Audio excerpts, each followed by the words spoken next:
రాధా మనోహర్ దాస్ చేస్తున్న వ్యాఖ్యలు మా మనోభావాలు దెబ్బతినేలా ఉన్నాయంటూ కూడా క్రిస్టియన్ సంఘాలు మండిపడుతున్న పరిస్థితి అని చెప్పొచ్చు. గతంలో కూడా అనేక సార్లు మేము కంప్లైంట్ ఇచ్చినప్పటికీ కూడా పోలీసులు మాత్రం పట్టించుకునే పరిస్థితి ఉంది అంటూ కూడా జోసెఫ్ ఆరోపిస్తున్న పరిస్థితి అని చెప్పొచ్చు.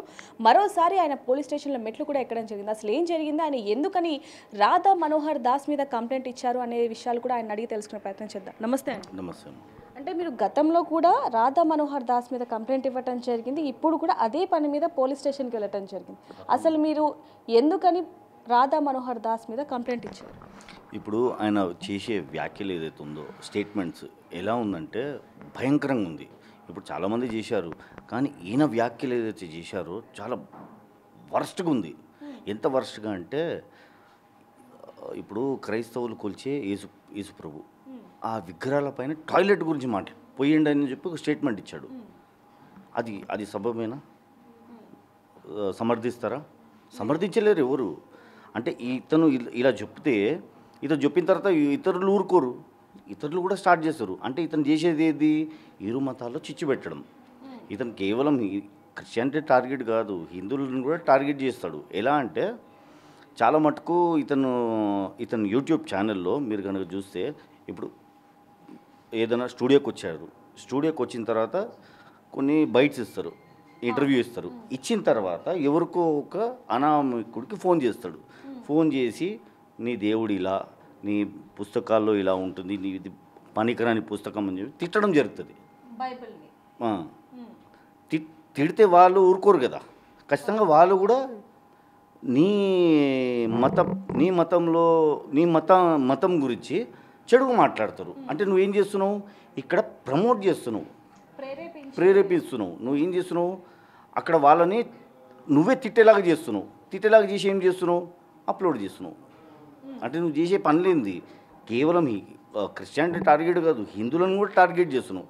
ఇప్పుడు ఒక మీటింగ్లో ఇంటర్వ్యూలో అన్నాడు, దీనికి కేవలం కారణం హిందూగాన్లు బొందుగాన్లను తిట్టడం జరిగింది. అంటే నువ్వేం చేస్తున్నావు ఇక్కడ? నువ్వు కేవలం నీ స్థిమితం బాగలేదనుకుంటా, అందుకే నువ్వు పిచ్చి పిచ్చి వ్యాఖ్యలు, పిచ్చి పిచ్చి మాటలు, పిచ్చి పిచ్చి సమాధానాలు. ఇప్పుడు యేసు ప్రభు ఆయన ఎలా పుట్టాడో ఆయన జన్మాన్ని మార్చేశాడు. అంటే ఎవరికి పుట్టాడు, ఎక్కడ పుట్టాడు, ఆ మాటలు నేను చెప్పలేను. అంత డెరోగరేటివ్ స్టేట్మెంట్ వైరల్ అవుతున్న పరిస్థితి కూడా మనం చూడడం కూడా జరిగింది అనేక వీడియోలో. కొందరు ఏమందంటే ఆ పైచాచిక ఆనందం. ఇప్పుడు ఇతను చెప్పడము, కొందరు హర్షించడం, కొందరు దాన్ని రివోల్ట్ అవుతారు. రివోల్ట్ అయ్యి వాళ్ళకు కూడా కోపం వస్తుంది. ఇప్పుడు నువ్వు చెప్పిన మాత్రాన వాళ్ళు స్వీకరిస్తానని ఉండదు, వాళ్ళు కూడా విడుచుకోబడతారు. అక్కడ ఏమవుతుంది? నువ్వు పెట్టే చిచ్చు వల్ల ఇతరులు కూడా హిందూ మతాన్ని దూషించడం జరుగుతుంది. దీన్ని అరికట్టాలని చెప్పి ఇక్కడ ఆయన అనేక వ్యాఖ్యలు కూడా చేయడం జరిగింది. కాబట్టి ఎక్కడ మీ మనోభావాలు దెబ్బతిన్నాయంటారు? ప్రతి ఒక్కటి ఇప్పుడు యేసుక్రీస్తు జన్మాన్ని కూడా మార్చేశాడు ఇతను. వాళ్ళ తల్లిని, మరియమ్మ తల్లిని, ఇప్పుడు యేసు ప్రభు తల్లి అంటే మనకు ఎలా తల్లియో ఆయనకు కూడా అలా తల్లి. ఆ తల్లిని ఎంత భయంకరంగా మాట్లాడంటే అసలు నేను మాట్లాడకూడదు, ఎవరు మాట్లాడడం కూడా, ఎవరికి పుట్టాడు, ఎక్కడ పుట్టాడు, ఎంతమందికి పుట్టాడు, అలా మాట్లాడడం జరిగింది. అదిగాక ఇతను, నేను మీకు కావాలంటే పంపిస్తాను ఇతను స్క్రీన్ షాట్స్. ఇంటర్వ్యూస్ తీసుకుంటాడు. ఇంటర్వ్యూస్ సమయంలో పుస్తకాలని, ఇప్పుడు రామాయణం రాసిన వాల్మీకి గారు ఉన్నారు, ఆయన గొప్ప రచయిత, ఆయన కూడా తిట్టించాడు ఇతను. ఎందుకంటే నువ్వు బైబిల్ని తిట్టావు. తిట్టగానే వాడు కూడా తిట్టాడు. ఏమని? వాల్మీకి తాగుబోతాడా అని చెప్పి. అంటే నువ్వేం చేస్తున్నావు? ఇరు మతాల్లో చిచ్చు పెడుతున్నావు. సో అందుకని చెప్పి మీరు ఆయన మీద కంప్లైంట్ ఇవ్వటం జరిగింది. అంటే దాదాపుగా మీరు 5 నెల 31వ తారీఖు కంప్లైంట్ ఇవ్వటం జరిగింది. మళ్ళీ ఇప్పుడు 20 రోజుల ముందు. అంటే ఇప్పుడు పోలీస్ వాళ్ళు కూడా ఎవిడెన్స్ అంతా ప్రాసెస్ ఉంటుంది, అందులో కొంచెం డిలే అయింది, చాలానే డిలే అయింది. అయితే నేను కాదు అడిగాను. అయితే సిసిఎస్లో వాళ్ళు ట్రాన్స్ఫర్ చేశారంట. ఓకే, వాళ్ళు ట్రాన్స్ఫర్ చేశారు, నేను మీడియాకి ఎక్కడం జరిగింది. అంటే ఈ వ్యాఖ్యల గురించి పోలీస్ కంప్లైంట్ ఇవ్వకముందు మీరు రాధా మనోహర్ దాస్తో మాట్లాడే ప్రయత్నం ఏమైనా చేశారు? చేశాను, గతంలో కూడా చేశాను. ఆయన చాలామందికి ఫోన్ కాల్ చేసి ఇంటర్వ్యూ సమయంలో మాట్లాడతారు కదండి. ఇప్పుడు చాలామంది పాస్టర్లకు ఫోన్ చేసే క్రమంలో అని చూపించుకుంటాడు ఆయన. నేను అన్నాను, గురుగారు మీరు అందరికి ఫోన్ చేసి ఫోన్లు చేస్తారు, వాళ్ళతో తిడతారు, తిట్టిపిస్తారు. నువ్వు ఆ మతాన్ని తిట్టి ఈ మతాన్ని కూడా తిట్టిపిస్తారు, మళ్ళీ నాకెందుకు ఫోన్ చేయరు? ఎందుకంటే ఆయనకు తెలుసు నాతో పెట్టుకుంటే ఎలా ఉంటుందని చెప్పి. అందుకే ఆయన నన్ను చాలా దూరం పెట్టాడు. చాలాసార్లు ఆయన కలవడం జరిగింది, రిక్వెస్ట్ చేయడం జరిగింది, వద్దండి ఇది మానుకోండి, మతాల జోలికి రావద్దు అంటే మాట్లాడతాడు, సరే చేయనంటాడు, మళ్ళీ ఆయన పని ఆయన చేసుకుంటాడు. సరే నాకు ఇది నచ్చలేదు, ఇది ఏదైతే చేశాడో ఇలాంటి కామెంట్స్ నచ్చకుండా నేను పోయి పెట్టాను. ఆయన వ్యక్తిగతంగా ఏం లేదు, కేవలం వ్యాఖ్యలు. ఎందుకంటే ఇతను చేస్తే ఏమవుతుంది, ఇతను చూసి వేరేతను ఖచ్చితంగా మాట్లాడతాడు. ఇప్పుడు తిట్టిన తర్వాత ఆపోజిట్ పర్సన్ సైలెంట్ ఊరుకోడు, అతను కూడా ఏదో ఒక కామెంట్ చేస్తాడు. అక్కడ ఏమవుతుంది, నువ్వు హాయిగా ఉన్నావు, నువ్వు పిచ్చి పిచ్చిగా కార్లు తిరుక్కుంటా బస్ స్టాండ్లో, రైల్వే స్టేషన్లో, సినిమా హాల్లో అన్నట్టు నువ్వు పిచ్చి ప్రసారాలు చేస్తున్నావు. కానీ నీ వల్ల ఏమవుతుంది, ప్రజలు కొట్టుకొస్తారు. నువ్వు బాగుంటావు, నీ జాగా నువ్వు బాగున్నావు, హాయిగా ఉన్నావు, పిచ్చి పిచ్చి వ్యాఖ్యలు చేసుకుంటా. కానీ నువ్వు చేసే వ్యాఖ్యల వల్ల ఇరు వర్గాలు దెబ్బతింటున్నాయి. ఇరు వర్గాలకు ఛాన్స్, ఆపర్చునిటీ దొరుకుతుంది. వీడు తిట్టాడు, నేను తిడతాను. ఇప్పుడు వాడు తిట్టాడని ఇంకొకడు తిడతాడు. అంటే ఇదేనా మీరు చేసే పనులు? మత పెద్దగా నువ్వు చేసే పనులు ఇవా? ఇతర మత పెద్దలు ఉన్నారండి, వాళ్ళు ఒకవేళ ఏదైనా సభ పెడితే కేవలం మతం గురించే మాట్లాడతారు, ఆ గ్రంథం గురించే భగవద్గీత గురించే మాట్లాడతారు. ఎలా మార్పు? ఒక చిన్న ప్రశ్న అండి, అయితే ఇప్పుడు మీరు అంటున్నారు మత పెద్దలు అన్న తర్వాత ఈ విధంగానైనా మాట్లాడేదంటూ మీరు మాట్లాడడం జరిగింది. అయితే ఒక పాస్టర్గా మరి ఎలాంటి మాటలు, ఎలాంటి వ్యాఖ్యలు చెప్పాలి అంటారు? అదే అంటున్నాను, ఇక్కడ పాస్టర్ని సమర్థించే అవసరమే లేదు. ఇక్కడ ఈ పాస్టర్ కానివ్వండి, మత పెద్ద కానివ్వండి, ఎవడైనా సరే ఇతర మతాలను దూషిస్తే మాత్రం ఊరుకునే పరిస్థితి లేదు. అయితే ఇప్పుడు మీరు ఈ మాట అన్నారు కాబట్టి మామూలుగా చూసుకుంటే ఇప్పుడు రాధ మనోహర్ దాస్ గారు మిమ్మల్ని కించపరిచే వ్యాఖ్యలు చేశారని చెప్పి మీరు ఆయన మీద కంప్లైంట్ ఇవ్వడం జరిగింది. అలాగే కొద్ది రోజుల క్రితం షాలేం రాజా గారు కూడా కొన్ని వ్యాఖ్యలు చేయడం జరిగింది మల్లెపూల మీద. మరి ఆయన మీద కూడా కేసు పెట్టచ్చు అంటారా? పెట్టారు కదా, 230-40 కేసులు పెట్టారు.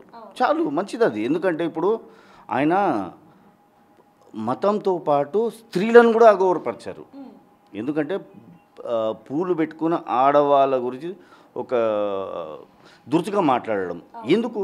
ఇప్పుడు మీరు బోధించే బోధనలు ఇతర మతాలను కీల్చపరచకుండా, ఇతర మతాల గురించి మాట్లాడకుండా చాలు. ఇప్పుడు మీ దగ్గర వచ్చే వాళ్ళు ఎలా ఉండాలి, ఒకవేళ టంగ్ స్లిప్ అయినా సరే వీళ్ళు వాళ్ళని సరిదిద్దాలి, చప్పట్లు కొట్టడం కాదు, సరిదిద్దాలి. నువ్వు ఇతర మతం గురించి ఎందుకు మాట్లాడుతున్నావు, నేను నా మతం గురించి తెలుసుకోనికి వచ్చిన, అది హిందూ అయినా క్రిస్టియన్ అయినా ఎవరైనా సరే. ఇప్పుడు ఒక సభకు వచ్చినప్పుడు, ఒక మందిరానికి వచ్చినప్పుడు, ఒక ఆలయానికి వచ్చినప్పుడు నా మతం గురించే మాట్లాడాలి. ఇతర మతం క్రిస్టియన్గా మీరు ఇప్పుడు అది కరెక్ట్ కాదు అని చెప్పి మీరు ఇప్పుడు చెప్తున్నారు. కానీ కొంతమంది పాస్టర్లు మాత్రం కాదు, షాలేం రాజా గారు చెప్తున్నది వాస్తవమే అంటూ కూడా కొంతమంది మాట్లాడడం కూడా మనం చూడడం జరిగింది. మరి దాని గురించి మీరేమంటారు? వాళ్ళకు కూడా ఉంటుందండి, ఖచ్చితంగా ఇలాంటి పరిణామం ఎదుర్కోవాల్సిందే. ఎందుకంటే ప్రజలు ఏదైతే పబ్లిక్ ఉన్నారో, ఆడవాళ్ళు ఉన్నారో, వాళ్ళ మనోభావాలు దెబ్బతీయకుండా స్టేట్మెంట్ ఇస్తే మంచిది. మీకు ఇప్పుడు పూలతో నీకేం పని, పూల గురించి నీకేమని తెలుసా? అంటే మామూలుగా ఇప్పుడు చాలా మందికి వస్తున్న ప్రశ్న ఏంటంటే, క్రైస్తవులు ఏదైనా ఫంక్షన్స్కి కానీ, లేకపోతే చర్చ్లకి వెళ్ళేటప్పుడు, లేకపోతే పెళ్ళిళ్ళకి వెళ్ళేటప్పుడు, బర్త్డేస్, ఇప్పుడు చర్చ్లో చాలా వరకు చాలా శుభకార్యాలు జరుగుతూనే ఉంటాయి, బర్త్డేలు కానివ్వండి లేకపోతే ఇంకేమైనా, అప్పుడు పూలు పెట్టుకోరా? పెట్టుకుంటారు. అదే అంటున్నా కదా, నీకెందుకు? నువ్వు అక్కడ బోధించేది పూల గురించి కాదు, దేవుని గురించి బోధించు. అక్కడ పూలు అమ్మేవాడి గురించి, బైబుల్ గురించి బోధించాలి, యేసు ప్రభు గురించే బోధించాలి. అదంతా మానేసుకొని వాళ్ళ కట్టు బొట్టు గురించి ఇంకా అవసరమే లేదు. సరే, అది పక్కకు పెడదాం, మనం ఇది మాట్లాడదాం.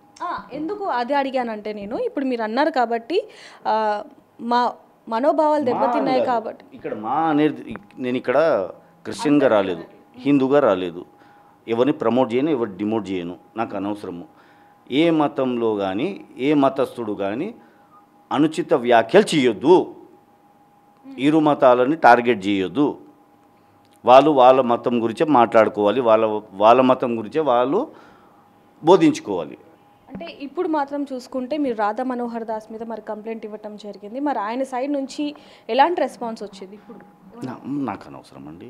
ఎందుకంటే ఇప్పుడు ఆయన చేసిన వ్యాఖ్యలు మీరు సమర్థిస్తారా చెప్పండి. సమర్థించను, లేదు అవును మీరు నేను చేసింది కరెక్టా రాంగా అది మీరు చెప్తే బాగుంటుంది. అంతే. అంటే ఇప్పుడు ఆయన సైడ్ నుంచి ఎలాంటి యాక్షన్ తీసుకోవాలి అంటారు? ఎందుకంటే మీరు ఇందాక చెప్పడం జరుగుతుంది మత కల్లోలాలు పెంచే ఆ విధంగా ఉన్నారు కాబట్టి ఇప్పుడు ఆయన మీద ఎలాంటి యాక్షన్ తీసుకుంటే ఇలాంటివి ఇంకా జరగకుండా ఉంటాయంటారు? ఇప్పుడు ఈయన చేసే వ్యాఖ్యలు ఏదైతుందో మళ్ళీ ఇతను రిపీట్ చేయకుండా మళ్ళీ చెప్పాను కదా రైల్వే స్టేషన్లో బస్ స్టాండ్లో సినిమా హాల్లో ఇతను పోయి ఈ ఏదైతే ఇతను బోధించే భగవద్గీత గురించి కానివ్వండి హిందుత్వం గురించి కానీ బోధించుకుంటే చాలు. వేరే బైబుల్లో ఏముంది వేరే భగవంతుని గురించి ఇప్పుడు ఎండిపోయిన శవం అన్నాడు, గొర్రెలు అన్నాడు. ఏందది ఆయన అది పిలుపు అనేది ఊచ పదంగా మారిపోయింది. గొర్రెలు క్రైస్తవుడు అన్నాడు, నువ్వు అంటే గొర్రెలు గొర్రెలు గొర్రెలు అన్నాడు. గొర్రె పోటు ఎట్లుంటుంది తెలుసు కదా, ఇప్పుడు తెలుస్తుంది ఆయనకు. అంటే మామూలుగా గొర్రెలు అనేది మీ బైబిల్లోనే ఉంది కదా. ఉంటే నీకెందుకు బైబుల్ నీకెందుకు నీకెందుకు ఇప్పుడు నువ్వు గొర్రె అన్నావు, ఇప్పుడు వేరే ఏమని అంటాడు కదా, నువ్వు ఏం చేస్తున్నావు వాళ్ళకు అవకాశం ఇస్తున్నావు. ఆ అవకాశాలే వద్దు ఇక్కడ. బైబిల్ ఏదైనా ఉండే నీకెందుకు, భగవద్గీతలు ఏదైనా ఉండే నీకెందుకు, నాకెందుకు నీకెందుకు అంతే. అంటే ఇప్పుడు ఆయన మీద మాత్రం మీరు కేసు పెట్టింది మత కల్లోలాలు పెంచే వ్యక్తిగా ఉన్నారు అని చెప్పి కేసు అంతే. ఇప్పుడు కేసు ఎందుకు తీసుకున్నారు? కేసు పెట్టడం కాదు, కేసు తీసుకున్నారు. ఎందుకు తీసుకున్నారు? ఇతను సమాజంకి చీడ పురుగు అంటే కమ్యూనల్ రిఫ్ట్ క్రియేట్ చేసే మనిషి ఇతను. అందుకే వాళ్ళు కేసు తీసుకున్నారు. ఏదో కేసు పెట్టడానికి తీసుకోలేరు వాళ్ళు. ఈ కేసును పరిశీలించిన తర్వాతనే వాళ్ళు కేసు తీసుకున్నారు. మరి ఎలాంటి యాక్షన్ తీసుకోవాలి అంట? మళ్ళీ ఇంకొకసారి ఇతను ఇలాంటి వ్యాఖ్యలు చేయొద్దు, ఇంకోసారి ఎలా అసలు ఇతర మతం గురించి మాట్లాడొద్దు, ఇతర గ్రంథాల గురించి కానివ్వండి, వాళ్ళ ఆచారాల గురించి కానివ్వండి, వాళ్ళు ఏ మతమైనా సరే నీకు అనవసరము, నువ్వు నీ మతం గురించే మాట్లాడు. నేను ఇందాక చెప్పాను ఇస్కాన్లో చాలామంది ఉన్నారు. వాళ్ళు కనుక ఏదైనా డిబేట్కి వస్తే కానీ ఏదైనా మీటింగ్ పెడితే కానీ సభలు పెడితే కానీ అసలు వేరే మతం గురించే మాట్లాడారండి. ఎలా జీవించాలి, క్షమించాలి, ప్రేమించాలి అదే మాట్లాడాలి. ఇతను ఉందా? ఇతను క్షమించడు, ప్రేమించడు. హిందువులనే ప్రేమించాడండి. ఇప్పుడు ఒక అతనికి ఫోన్ చేశాడు. ఇతను ఫోన్ చేసి ఏమన్నాడు, మీ గ్రంథాల్లో ఇలా ఉంది, మీ గ్రంథాలు బూతు గ్రంథాలు అని చెప్తే అతను కూడా చెప్పాను కదా. అంటే నువ్వు ఏం ప్రమోట్ చేస్తున్నావు ఇక్కడ? అక్కడ హేట్రెడ్ ప్రమోట్ చేస్తున్నావు, ద్వేషం అనేది పెంచుతున్నావు నువ్వు. ఇప్పుడు నీ వల్ల తెలియంది ప్రజలకు తెలియంది, నీ వల్ల కొన్ని పనికిరాంది తెలుసుకునే దౌర్భాగ్యం నువ్వు కలుగజేస్తున్నావు.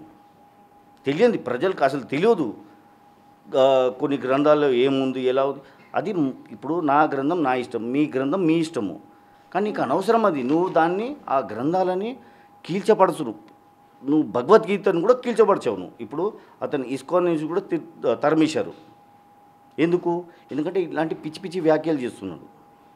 నువ్వు సభ పెడితే చాలు కేవలం క్రైస్తవ మతాన్ని కీల్చపరిచి అక్కడున్న జనాల్ని అల్లరించుస్తున్నావు. కనీసం వాళ్ళకైనా బుద్ధి ఉండాలి. అరే వద్దు, మనకు గురుగారు మీరు హిందువులు, మాకు హిందూ గురించే బోధించండి. వాళ్ళ పాపాన్ని వాళ్ళు పోతారు. ఎవరు ఏదైనా పాపం చేస్తే వాళ్ళు పోతారు. మనకు అనవసరం. మీరు మత పెద్దగా మాకు కేవలం భగవద్గీత గురించే బోధించండి, ఇతర మతాల గురించి మాట్లాడకండి. ఇతర పాస్టర్లు ఓకే, తప్పు చేశాడా, నీకు తప్పు అనిపించిందా, వాని పోయి చెడాపేడా వాయించు. ఇంకా తప్పు చేశాడా వాని సమాజంలో ముందు పెట్టు. ఇంకా తప్పు చేశాడా నరికేయి వాని. అవునా కదా? నీకు తప్పు అనిపిస్తే వాని చెడపడ వాయించు. నీకు తప్పు అనిపిస్తే ఇంకా తప్పు చేశాడు అనిపిస్తే, నీకు ఇంకా తప్పు చేశాడు అనిపిస్తే వాని ప్రజల ముందు తెచ్చి చెప్పుతోడు కొట్టు. ఇంకా తప్పు చేశాడు అనిపించిందంటే అప్పుడు వాని నరకేయి కావాలంటే. అది చేయాలి నువ్వు. ఒక మత పెద్దగా నువ్వు తీసుకునే బాధ్యత ఇలా ఉండాలి. అంతేగాని ఇరు వర్గాల్లో చిచ్చు పెట్టి నేను హాయిగా కూర్చుంటా, ఆ పిచ్చి పాటలు, కొన్ని పిచ్చి పాటలు కూడా ఉంది. ఇంకొకటి ఏంటంటే మా చర్చిల్లో క్రిస్టియానిటీలో నన్స్ ఉంటారు. నన్స్ అంటే ఎవరు? వాళ్ళు దేవునికి అంకితం అయిపోతారు, బ్రహ్మకుమారిలు ఎలా అలా. వాళ్ళ గురించి కూడా దురుచుగా మాట్లాడాడండి. నన్స్ వాళ్ళు వాళ్ళ జీవితాన్ని దేవునికి అంకితం చేశారు. దేవుడు అంటే ఎవరు? ప్రజలకు. ప్రజల సేవ, దేవుడి సేవ రెండు ఒకటే. మానవ సేవ, మాధవ సేవ. ప్రజలు అర్పించిన వాళ్ళని కూడా ఇతను వదులుతలేడు. వాళ్ళ గురించి ఎంత అసభ్యంగా మాట్లాడతారంటే నన్స్ గురించి, అది కూడా నాకు చాలా హర్ట్ అనిపించింది. అందుకే నేను ఈ చర్య తీసుకున్నాను. అందుకని కేసు పెట్టారు అంటారు. అందుకు కూడా సో చూడొచ్చు, రాధా మనోహర్ దాస్ అనేక పరిస్థితుల్లో అనేక సందర్భాల్లో కూడా క్రైస్తవులు మనోభావాలు దెబ్బతినేలాగా వ్యాఖ్యలు చేస్తున్నారు. అందుకని మా మనోభావాలు దెబ్బతినే, అందుకని మేము కేసు పెట్టడం జరిగింది అంటూ కూడా చెప్తున్న పరిస్థితి అని చెప్పొచ్చు. మరి దీనికి సంబంధించి పోలీసులు ఏ విధంగా రియాక్ట్ అవుతారు అనే విషయాలు కూడా తెలియాల్సి ఉంది. మరిన్ని వార్తల కోసం చూస్తూనే ఉండండి బిగ్ టీవీ.